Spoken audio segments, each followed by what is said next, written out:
Hello, this is Linda Bustos from the Get Elastic e-commerce blog, and today I want to talk about B2B mobile apps. So with B2B mobile buyers today, 80% of them are using a smartphone for work, 60% of them are saying that they use it at some point in the mobile purchase. Boston Consulting Group, among their clients, are finding that 40% of B2B revenue is influenced or driven by mobile, and Forrester has found that 3 out of 4 mobile B2B buyers prefer to engage digitally than engage with a salesperson. So we see that the case for mobile commerce and mobile service is clear, but then that begs the question, this is a $1,000,000 question literally, then should you just have a mobile website? Should you be taking advantage of a progressive web app, through your mobile website, HTML5, or do you need to invest in a dedicated native mobile app? So today I want to talk about 5 features of native mobile apps that are being used today that you might want to consider in your strategy. So the first one is an obvious one, it's the camera. So one of the most useful things for B2B when you're dealing with product numbers and sometimes very complex product numbers, sometimes you are dealing with different accounts that have their own product numbers for their account, even though it's the same SKU technically, like just depending on your business, this can really make it so much easier for the mobile user than having to henpeck a really long number or a really long complex product name or anything that can be auto-corrected to the wrong thing or mistyped or just be a pain in the butt to do. So having barcode scanning, especially for folks who are literally in their warehouse, they're on the floor, they're on the call, they're in the field, whether it's the sales field or the literal agricultural field if you're serving the agro industry. So just giving anybody with a mobile phone ability to take a picture of the product and product match it or use the barcode scanning can really, really help with B2B. And if you create a quick add to cart or a quick tap to the product page, that can make it even better. So that's a camera. Next, I want to talk about location. So Grainger is using this. They have something called location-based lists because with B2C, it's usually one person who's going to have it shipped to their house, and there's 1, maybe 2 locations if they are bi-coastal or buying for a friend. But with B2B, you can have procurement professionals who travel around to different locations of the business, different branches, different warehouses, and having a context of knowing exactly where that buyer is located at any moment can help them just find things quicker. So what Grainger does is they have location-based lists.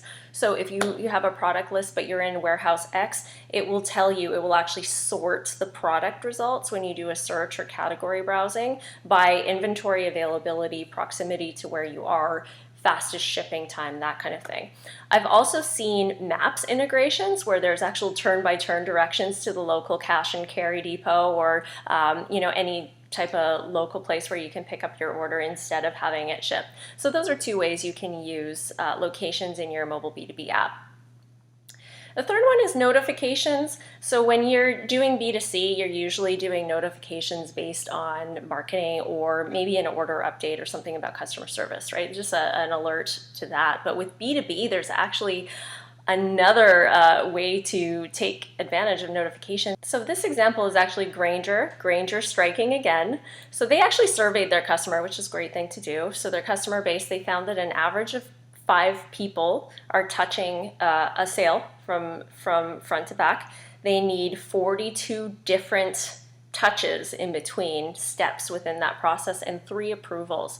So allowing notifications to go to the next person within a workflow chain through a mobile app where they can open it up. Maybe it's a one touch to take it to the next step. It's an approval. It's moving it on to the next person in a chain when that can be done through a push notification and a mobile app rather than, hey, well, I'm traveling right now or I'm just out at lunch and I need to remember to go back and maybe read that email and maybe log in and do that next step. This just speeds it up. It speeds it up 30 to 40% for Grainger. So that's something you can think about with multi-person chains if that's part of your B2B business. The next thing is actually one-to-one personalization. So B2B buyers notoriously switch between devices. They work at home, they work at the office, they've got their mobile device in between, maybe even tablets. There's actually quite a bit of tablet use. 56% in B2B are using tablets with their job. So all that device switching and all that going back and forth can be a data nightmare for you if you're trying to reconcile that and get a full view of the customer and of the account as well, right, with your CRM and it being able to understand and personalize their experience.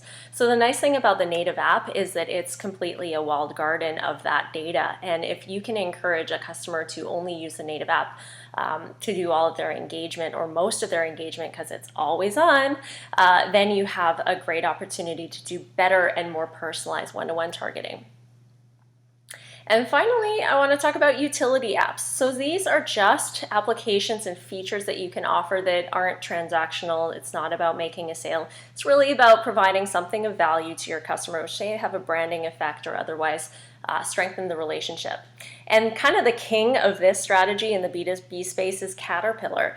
They have a full suite of applications in both the Google Play and the Apple Store. And they're really about all of their different customer segments. So for example, they have an eRoutes app, which is an application that they acquired IP from a company called iMinds, Minds Inc. And this is a fleet management, kind of concrete mixing management software that can really help the contractors and the project managers in a concrete and a paving and a construction job make sure that there's no interruption in paving. Because actually, if you do have a stop because a truck is late or it wasn't mixed enough, you run out and there's a delay, an inconsistent paving creates a really bad result. So this app uses all the data, it tracks where all the trucks are, it knows how much was mixed, where and when, it can tell when a truck is delayed, and that can alert the on-site team to either slow down paving so that they never have to come to a complete stop. It also helps the company understand, when they're using their own fleet of trucks or they're using contractors, what's the cost? Who are the drivers who are driving the safest and making their routes most efficiently, so they can actually balance and manage their teams as well and other areas of the business. So this is one way that Caterpillar is injecting themselves as a really solid digital partner, with no strings attached. So that's another opportunity that you can look at to strengthen your brand relationship. So I hope these ideas were helpful. If you are interested in learning about mobile B2B, I've got a link up there to a recent article on Get Elastic that we did on this topic, and I hope that you stay tuned for future videos.